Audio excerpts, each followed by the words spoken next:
Hey guys, we want to talk to you about a really important point. More data doesn't equal better decisions. In fact, it might be killing your growth. So what if the problem isn't that you don't have enough data, it's that you have way too much?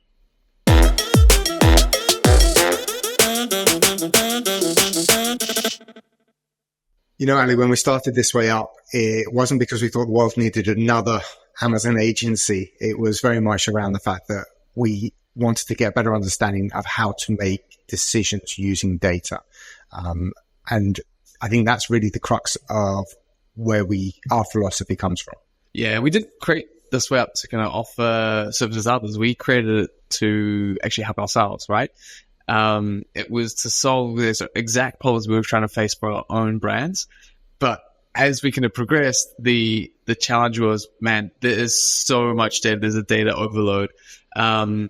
And we had access to all the data, but we didn't feel like it was really helping us make better decisions. There was just a lot of noise. It was just slowing us down.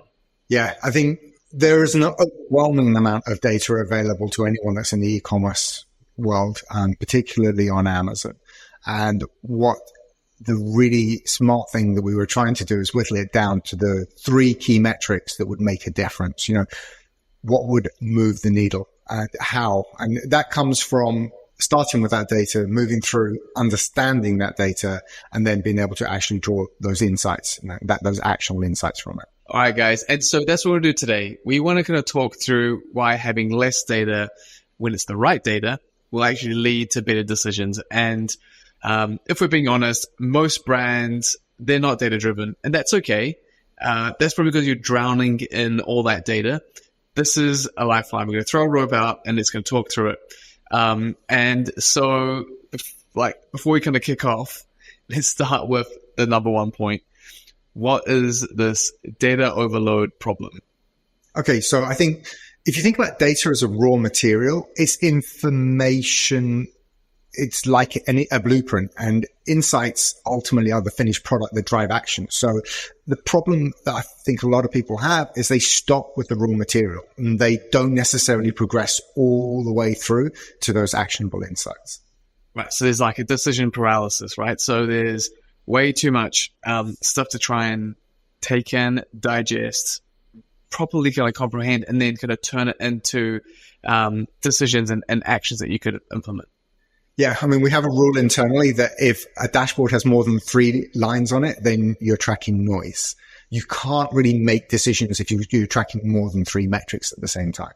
I also think it's important to realize that good decisions aren't made in spreadsheets or by your gut. They're very much an intersection of where data meets instinct. And if you're ignoring either one of those, then you're probably going to fly blind.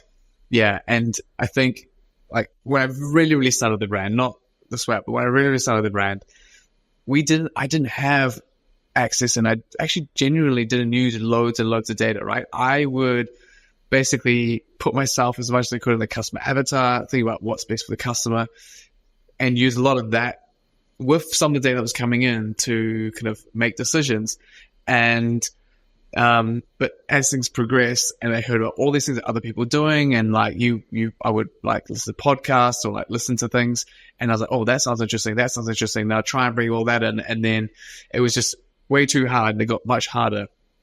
And I couldn't get the simple answer of what should I do next? I think that's a really important point, right? We hear brands and people talking so often. They're like, our business is data led. And it's like, well, what does that really mean? Because ultimately data is a tool. It's not a teacher. It doesn't tell you what to do. It just gives you better guidance. It gives you a better map. You still have to pick the right destination for your brand. You still have to navigate that. It is a tool. And it is really important, I think, coming down to it ultimately. Data is a tool.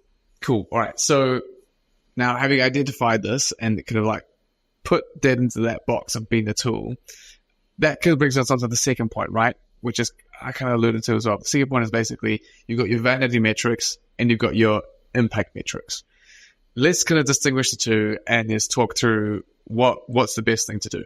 So I think the starting point is don't try and do this as a holistic approach for your entire business. Pick it product by product. That's really important. And then diagnose kind of like what you think the problems are, i.e. you're not selling enough. of a particular product. Then what you're trying to do is understand the why. And you look at the data to see if it will give you some indication of what the why is. So it's like, if you've got tons of impressions, but no clicks, then your problem is somewhere in turning those impressions into clicks, versus if you've got very few impressions, but you're getting lots of clicks and no conversions. That's a slightly different issue. So use the data to help you diagnose what you think. That's your hypothesis. That's your starting point. And then measure the 2 or 3 metrics that will tell you if your hypothesis is true or not. Either way, whether you're proving it yes or no, true or false, that's going to lead you a step closer to the truth and towards growth. So I think if I answer that correctly, what you're really saying is look at per line, like per SKU and each of your lines, and then try and find out using the data what's going on. But I think that's a little bit too hypothetical. So if I'm listening to this, I'm thinking, cool, now give me something that I can actually use, because it's too hypothetical. Let's kind of put it into the brand's perspective and go, all right, what are the metrics that you would say really move the needle and what we would call impact metrics and not those vanity metrics? Ultimately, what you're probably trying to achieve is growing your sales. So what you want to do is understand where are your friction points. And that's why you need to understand, is it that you're not getting enough visibility, or is it that you're not converting enough? First of all, diagnose which of those it is. Let's say, for an example, we're not converting enough. Then it's like, okay, at what point are we losing those conversions? Are we not getting the click, or are we getting the click? If we think we're getting the click, then the problem is somewhere on the product details page. We're gonna look into that deeper. If we're not getting the click initially, then we're going to be focusing in on the search results content. All right. So there's a lot of stuff there. I want to kind of break this into a little bit more kind of like substantive. So let's go. Okay. It sounds like you want to be looking at impressions. Are you getting the visibility? Right. And then the second thing you're looking at is the CTR, the click-through rate. So we're kind of looking at it in terms of the funnel, right? So top of the funnel is impressions, people seeing your product. That's the first bit. And then the second part is, are they clicking through the CTR to get through to the landing page? And if you are not getting the impressions, then that's the first problem. If you are getting the click through, then that means if you're not getting the click through, that means that there's something wrong with the search results page. Is that right? Cool. And then what else would you say? I think one of the key things here is coming back to that point of, you're doing this product by product, or you're doing it family by family. Don't get hung up on the same metric all the time. Set your hypothesis, decide what you think is the problem, and then test your theory on it. So if you think it's a visibility issue, then you're dealing with that. If you think it's a click issue, you're going to deal with that side of it. I've met marketing managers who love to track impressions. Impressions is their key thing. Impressions might make you feel good, but conversions are what really make you money. So you need to really pick what is going to be deliver the action that you're desiring, and focusing on those metrics. All right, fine. So you have a goal or a problem, and you use a couple key metrics to try and understand where in the funnel people are dropping out. So you're not just saying, I'm going to be just focused only on impressions. You'll be focused on where the issues are that are resulting in ultimately a drop in conversions, or potentially an increase in conversions, right? So you're going to look down the funnel and look at the right metrics. That's what you're saying, right? Not just look at impressions, or just look at revenue, or just look at any other metric. No, right? Exactly. You want to pick the 2 to 3 metrics that are going to drive the result that you're actually looking for. And really important, you're not going to get distracted by other metrics. Focus on those 3 core ones that you've decided are going to drive the result that you're looking for, and really pull into those. Now, you could be that you're looking at your ad campaign, like my sales aren't growing. I've got a really good level of impressions, clicks, conversions, but it's just not growing. It may be your budget's just wrong, right? It may be that your cost per click isn't working, that your ACoS is out of kilter. Find the metrics that are causing the pain points for you, and then test to resolve those. So if we look at one of those vanity metrics, then we often hear people kind of going on about ACoS, and my ACoS is this, right? But we don't think that's ACoS is the only metric, right? It can be a vanity metric. So let's talk through that.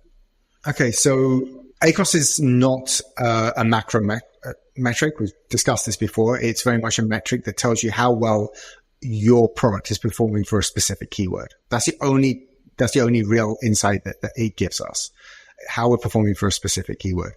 But ultimately, the more important metric is probably TACoS, because ultimately TACoS goes to understanding the whole picture with Amazon. It's looking at your organic sales combined with your paid sales and how that all fits together. So let's do one of those asterisk things. ACoS, advertising cost of sales, which is essentially the ad spend that resulted in the revenue. So it's a percentage. The TACoS is the total advertising cost of sales. So this is the total advertising spend divided by the total revenue. And the idea is both should be lower, but you want to get your TACoS super, super low, ideally in the 10 or below 10 range. I think with all the talk on data, we can sometimes forget that there's a human side to this, and that as well as this quantitative data, there's a lot of strong qualitative data and decision making that needs to be made on Amazon. Okay, so let's talk through the human side of data. I think often there's an over-reliance on analyzing data and not necessarily a consideration for intuition and creativity. There's a lot that can be done that can't be measured in numbers. So it's really important to balance out quantitative analysis and qualitative. Sometimes your gut really knows what a spreadsheet doesn't. You look at an image, for example, and you go, actually, I can see what this image is missing. And I'm pretty sure that that's why people aren't clicking. Same could be said maybe for a title, right?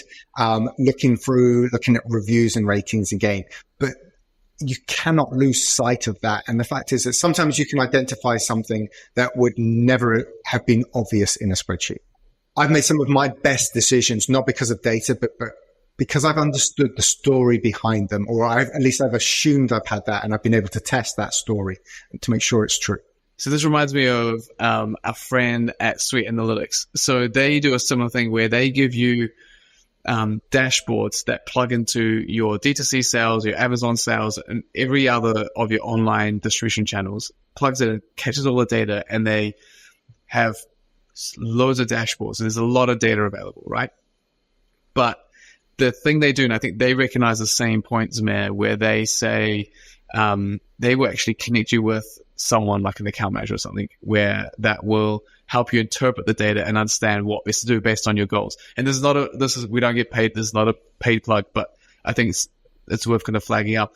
So Sweet Alex is the name of the company, but what I really appreciate from them is they help you become data driven, and then they help you do the next step, which is understand and create these actionable outputs from the data. And I think that's really useful. And that's kind of what we're trying to get at, right? So the whole idea here is have a hypothesis of what's going on, and then use specific data points to test your hypothesis or achieve your goal, and kind of refer back and then kind of circle back on just those key metrics that will help you understand and create those actual outputs for you, rather than just focusing on what we said earlier, like, look how many impressions I've got, or look how awesome my ACoS is, because there may be a whole lot of other things that are going on in the background that you're not getting a full story on.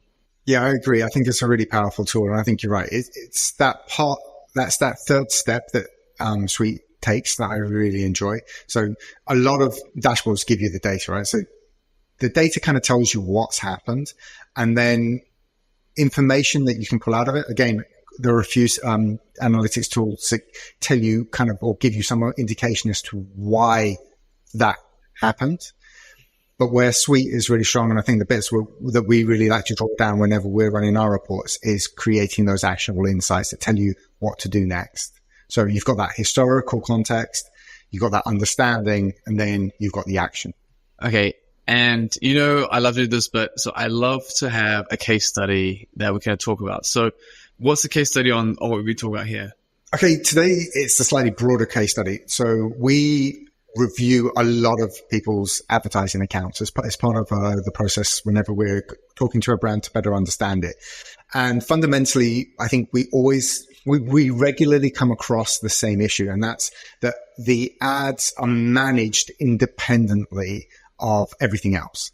And that doesn't acknowledge the interdependency of advertising within the whole marketing approach or the whole selling approach. So fundamentally, I'd say, as a general case study, you cannot segregate advertising from the rest of the sales approach. What you ultimately need to do is not segregate sort of like these roles into these defined verticals. You almost want to take them completely the opposite way, horizontally. You want to take a product at a time, a product family at a time, and then apply your analysis and understanding all the way across, from inventory management and product design all the way out to advertising, conversions, and after sales.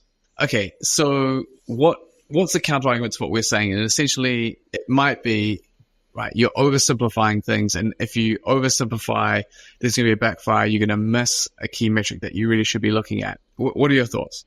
I think oversimplification can be an issue. I think it's more likely that what you do is you just look at the same metrics over and over again. That's probably the oversimplification. Mm-hmm. I don't think that what we're talking about here is actually simple. I think it is complex. It's understanding which metrics to be looking at and when, and then adjusting as you go on. I think anyone with a large range of products is going to have an enormous amount of data. Even if you're just looking at 3 metrics, an enormous amount of data to manage ongoing consistently at the same time. So you don't lose that complexity, and larger companies, especially international, where you might be selling a large product range in multiple markets, maybe having to look at completely different metrics in different marketplaces. So I don't think we can say that ignoring data is what we're suggesting here. It's actually focusing on the data that's going to be the most important at this point in time. Yeah, okay, fine. So let me take a step around on this then. When we start out, we're not saying just look at 3 data only overall, but look at up to 3 for a particular question or hypothesis or issue that you're trying to address. Because if you try and factor in too many things, you're going to make it too complex and too hard to understand. Just look at the key 3 or 1 metric that is important to that key issue. Otherwise, you're going to get overwhelmed. There'll be way too much. The good thing about having loads of data is that there's lots of bits that you can look at, but you just need to kind of narrow down the bits you look at for each question. I think that's a true hypothesis. I think you had a really cool phrase around this, and it's one that we use internally, but before we kind of say it, often when we talk about AI and data, it's all about getting data and having AI interpret it, but it's not just that, right? It's about AI as we understand it to be as... Yeah, it's the more important AI, right? It's actionable insights. That's the bit that's actually going to move the needle. That's what's going to make the difference. Actionable insights. Right. And so when you get the data, what you're really looking for is actionable insights, and you get that by focusing on up to 3 key metrics for the question that you are trying to solve. Cool. All right. I think that kind of like summarized the roundup on it. Obviously, there's a lot to take away, and there's lots maybe to digest. If you're unsure which metrics to be using for the question you are trying to resolve or the goal that you've got, feel free to reach out. We can help. We'll tell you which ones that we use for that type of question. We actually have like an insider hack sheet for the different parts of the funnel and which metrics we use and which software you might want to reach out to or leverage to kind of make the most of it. Hey, let's pause the pod for a sec. We have just watched this back, and we're going to do something a little bit awesome. We're going to make the funnel available to you for free. Just click the link in the description and it will take you to the funnel and you can enjoy it there. Great. Back to the pod.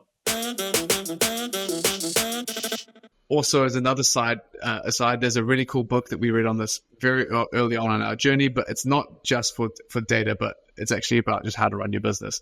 And it's called Measure What Matters. I'll put a link to it in the description so you can have that to reach out to. Really good book. We'd highly recommend reading it if you like to be data-driven in your business.